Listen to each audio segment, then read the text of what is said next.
4 چیزیں جو بہت خطرناک ہیں، کوئی موجودہ اس وقت میں یا اس سے پہلے کسی بھی صورت میں کسی بھی وقت میں کوئی خطرناک ڈرگز تو نہیں دی گئی۔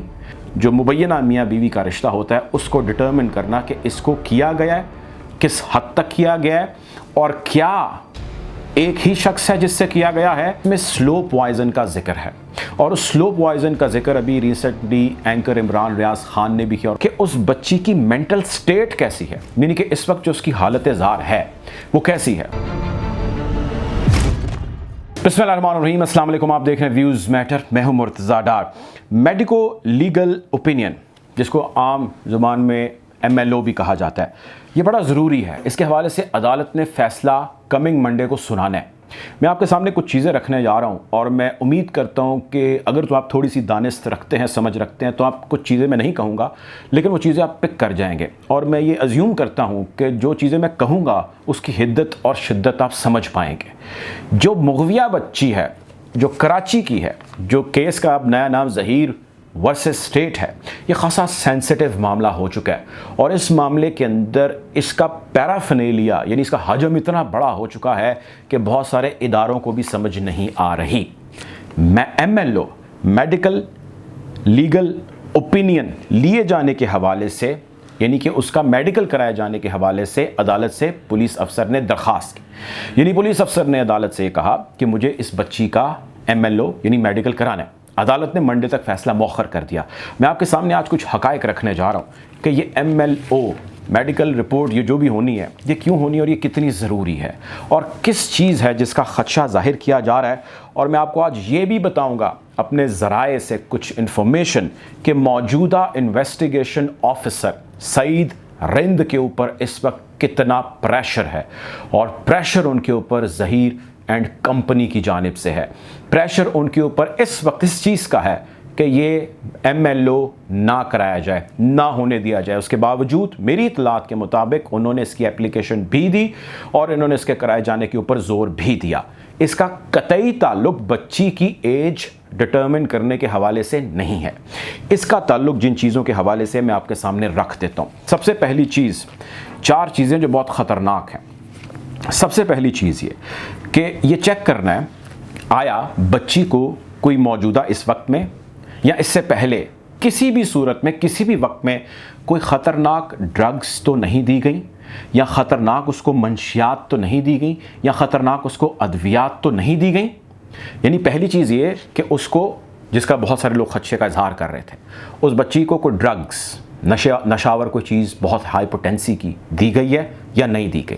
یہ ممکن ہے کہ اس رپورٹ میں اس کا رزلٹ آ جائے، پتہ لگ جائے، کیونکہ خون کے اندر بہت دیر تک جو ہے کچھ چیزوں کی جو ہے باقیات رہ جاتی ہیں، کچھ ڈرگز کی رہ جاتی ہیں، اور کچھ کہتے ہیں 24 گھنٹوں میں، کچھ 48 گھنٹوں میں، کچھ 72 گھنٹوں میں واش آؤٹ ہو جاتی ہیں۔ لیکن still there is a chance جس سے مختلف ان کے پاس انڈیکیٹرز ہیں جس سے وہ چیک کر سکیں گے کہ آیا اس کے ساتھ ایسا کوئی ٹریٹمنٹ ہوا ہے، اگر ہوا ہے تو کیسا ہوا اور کتنا خطرناک ہوا ہے۔ ایک وہ یہ چیک کرنا چاہتے ہیں پولیس کے تحقیقاتی آفیسر۔ دوسرا وہ یہ چیک کرنا چاہتے ہیں، یہ بہت غور طلب بات ہے، غور سے سنیے گا، فزیکل ایبیوز۔ فزیکل ایبیوز میں وہ 2 چیزیں ہیں جس کے حوالے سے اپنی تسلی کرنا چاہتے ہیں۔ ایک چیز تو یہ ہے کہ اس بچی کو جسمانی طور پہ فزیکلی ٹارچر، یعنی کہ کسی کو جس طرح آپ چھانٹا پکڑتے ہیں، کوئی سوٹی پکڑتے ہیں ہاتھ سے، یا کسی بھی طرح مارا گیا ہے۔ اگر مارا گیا تو کیا اس کے نشانات موجود ہیں؟ اگر نہیں ہیں تو ظاہر ہے وہ کلیئر ہو جائے گا، لیکن دس ڈز ناٹ مین کہ ماضی میں تشدد نہیں ہوا، لیکن اگر ہیں تو اس کی حدت اور شدت کا اندازہ ہو سکے گا۔ دوسرا وہ یہ ڈٹرمن کرنا چاہتے ہیں کہ اس کو فزیکل جو ایبیوز کیا گیا ہے، اور فزیکل ایبیوز سے مراد میری ایک خاص جو مبینہ میاں بیوی کا رشتہ ہوتا ہے اس کو ڈٹرمن کرنا کہ اس کو کیا گیا ہے، کس حد تک کیا گیا ہے، اور کیا ایک ہی شخص ہے جس سے کیا گیا ہے، یا ملٹیپل اشخاص ہیں جس کی جانب سے اس کو فزیکل ایبیوز کیا گیا ہے۔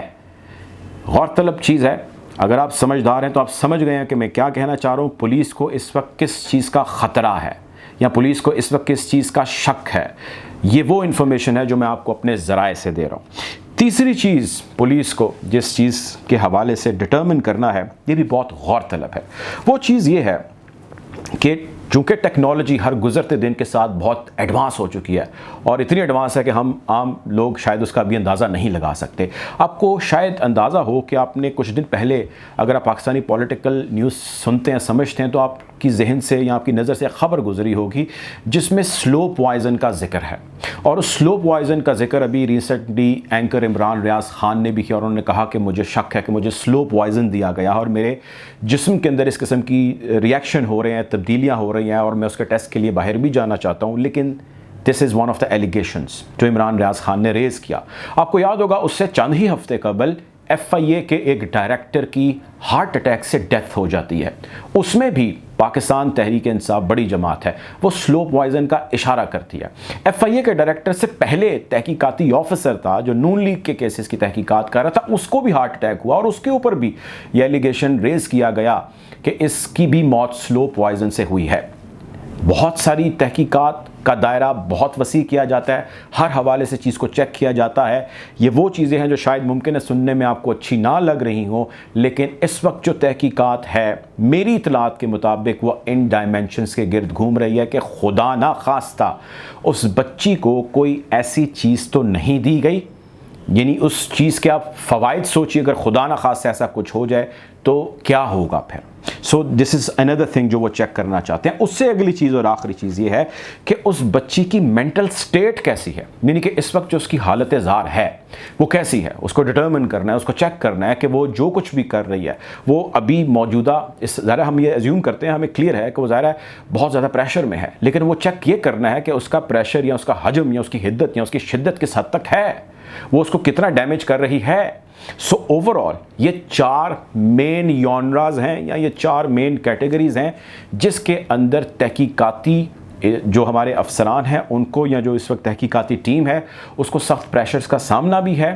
باوجود میری اطلاعات کے ان پریشرز کے وہ عدالت کے پاس گئے, عدالت اس کی سینسٹیوٹی کو سمجھتی ہے. عدالت نے اس حوالے سے جو وکیل ہیں جبران ناصر مہدی کاظمی کے ان سے پوچھا اور انہوں نے بہت سٹرونگلی آرگیومنٹ دیے کہ بالکل اس کا ایم ایل او ہونا چاہیے اور فوری طور پہ ہونا چاہیے, جبکہ انہوں نے اس حوالے سے جو ملزم ہے ظہیر ان کے بھی وکیل صاحب سے پوچھا اور انہوں نے کہا کہ بالکل بھی نہیں ہونا چاہیے. تو آپ اسی عدالت کی سٹیٹمنٹ سے یا اس پروب سے پوچھ لیجئے, اندازہ لگا لیجئے کہ ظہیر اینڈ کمپنی کے وکلاء دعا کا یا اس بچی کا میڈیکل نہیں چاہتے. وہ بار بار اس چیز پہ زور دے رہے ہیں اس کا میڈیکل ہو چکا ہے, اب نہیں ہونا چاہیے, جبکہ آپ کے نزدیک جب ہو چکا ہے میڈیکل تو دوبارہ کرانے میں کیا حرج ہے. ڈیفینیٹلی کوئی نہ کوئی ایک ایسی چیز سامنے آ جائے گی جس میں وہ اچھی حالت کے اندر وہاں پہ نہیں ہوگی. سو خبریں جو ہیں وہ تمام خبریں آپ تک ظاہر ہے میں اس طرح نہیں رکھ پا رہا, میرے پاس اس سے متعلق کچھ اور بھی انفارمیشن ہے اور وہ انفارمیشن خاصی امپورٹنٹ انفارمیشن ہے. اور میں آپ کو آج یہ بھی چیز بتا دوں کہ اس کے حوالے سے ممکن ہے کچھ چیزیں آپ کے سامنے بطور سرپرائز آئیں. میں اس کے حوالے سے ایک اور ویڈیو کروں گا, آپ کو اس کی کچھ کوشش کروں گا تفصیلات جو ہے اس کے حوالے سے اشارے بھی دے دوں. بہرحال اب تک کے لیے اتنا ہی, اپنا خیال رکھیں, اللہ حافظ.